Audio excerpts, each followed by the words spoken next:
Не се страхувайте от маската ми. Страхувайте се от това, което тя гони. Чумата, която идва за душите ви.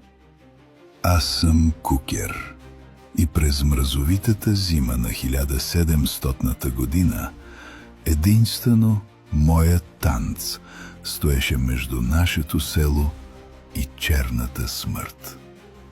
Нося върху себе си 40 килограма тежки медни чанове, които раздират тишината на планината с ритъм по-стар от самата история. Това не е просто шум, а ниска честота, която разтърсва земята и физически пропъжда злото, криещо се в сенките и заразата.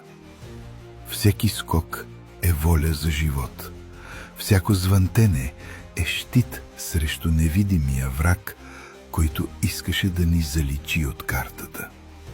Ние оцеляхме, защото знаехме как да превърнем страха в триумф и традицията в завет.